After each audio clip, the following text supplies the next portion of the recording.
Hi అండి. Welcome to Garib recipes. ఈరోజు మన గరీబ్ రెసిపీస్‌లో ఉప్పు చేప, చామదుంపల పులుసు ప్రిపేర్ చేయబోతున్నాను.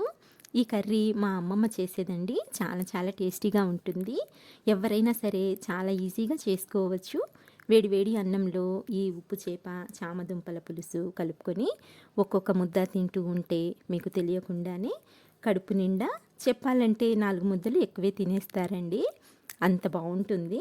మరి నోరూరించే ఈ టేస్టీ టేస్టీ కర్రీని ప్రిపేర్ చేసుకోవడానికి ఏమేం కావాలో, ఎలా తయారు చేసుకోవాలో ఈ వీడియోలో లేట్ చేయకుండా చూసేద్దాం. కర్రీ కోసం ఫస్ట్ చింతపండుని నానబెట్టుకుందాము. నేను ఇక్కడ దాదాపుగా 50 గ్రాముల వరకు ఉంటుందండి. అంటే ఒక పెద్ద సైజు నిమ్మకాయ అంత చింతపండునైతే తీసుకున్నాను. ఈ చింతపండుని కొంచెం ఇలా విడివిడిగా చేసి తగినన్ని నీళ్ళని వేసి ఒక అరగంట ముందు నానబెట్టుకోండి. అలాగే ఈ చింతపండు నానిన తర్వాత దీన్ని రసం తీసి రెడీగా పక్కనుంచుకోండి. ఇప్పుడైతే మనము మిగతా ప్రాసెస్ని చూద్దాము. నేను ఇక్కడ 400 గ్రాముల చామదుంపల్ని తీసుకున్నానండి. వీటిని కుక్కర్లో వేసి మీడియం ఫ్లేమ్ మీద 2 విజిల్స్ వచ్చేంత వరకు ఉడికించుకొని పైన పొట్టుని తీసేసి ఇలా ప్లేట్లోకి తీసి పెట్టుకున్నాను. అలాగే 5 చేప ముక్కల్ని తీసుకున్నాను. ఈ చేపల్ని మా సైడ్ అయితే తాటాకు చేపలు అంటారండి. మీ సైడ్ ఏమంటారో మరి నాకైతే తెలీదు. ఈ చేపల్ని కూడా నీట్గా కడిగి, అంటే దీనిపైన కొంచెం తెల్లటి పొట్టులాగా ఉంటుందన్నమాట. అదంతా క్లీన్ చేసుకొని నీట్గా కడిగి ఇలా ప్లేట్లోకి తీసి పక్కనుంచుకోండి. ఇప్పుడు ఒక మిక్సర్ జార్ తీసుకొని ఇందులోకి 2 టేబుల్ స్పూన్ల వరకు ఎండు కొబ్బరి ముక్కల్ని వేసుకోండి. అలాగే 1 టేబుల్ స్పూన్ వరకు ధనియాలను కూడా వేసుకొని ఇప్పుడు వీటిని మెత్తటి పౌడర్ లాగా గ్రైండ్ చేసి తీసుకుందాము. ఈ విధంగా ఫస్ట్ పౌడర్ లాగా గ్రైండ్ చేసుకున్న తర్వాత ఇందులోకి ఒక మీడియం సైజు ఉల్లిపాయని ఇలా ముక్కలుగా కట్ చేసుకొని యాడ్ చేసుకొని ఇందులో తగినన్ని వాటర్ని యాడ్ చేసుకొని మెత్తటి పేస్ట్ లాగా గ్రైండ్ చేసుకోవాలి. ఈ విధంగా మెత్తగా గ్రైండ్ చేసుకున్న ఈ మసాలా పేస్ట్ని కూడా రెడీగా పక్కనుంచుకోండి. ఇప్పుడైతే స్టవ్ మీద కర్రీ ప్రిపేర్ చేసే గిన్నెని పెట్టుకొని ఇందులోకి మనం గ్రైండ్ చేసి పెట్టుకున్న ఈ మసాలా పేస్ట్ని తీసుకోవాలి. అలాగే 1/2 టీ స్పూన్ వరకు పసుపు, 2 టేబుల్ స్పూన్ల వరకు కారం వేసుకోండి.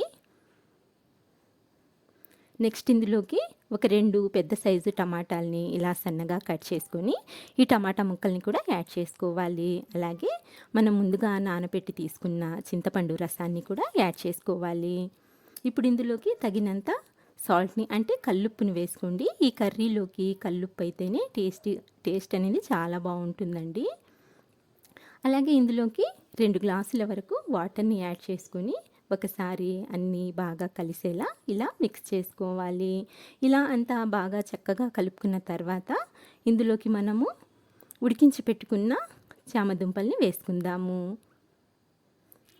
తర్వాత చేప ముక్కల్ని కూడా ఇందులోకి ఒక్కొక్కటిగా మొత్తం అన్ని చేప ముక్కల్ని యాడ్ చేసుకోండి.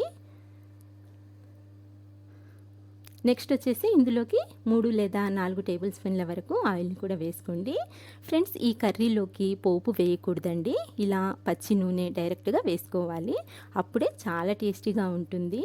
ఇలా మొత్తం అన్నీ వేసుకున్న తర్వాత మూత పెట్టేసి గ్యాస్ని మీడియం ఫ్లేమ్లో పెట్టి 20 నిమిషాల వరకు ఈ కర్రీని ఉడికించుకోవాలి. మీరు కావాలనుకుంటే మధ్యలో కలుపుకోవచ్చండి.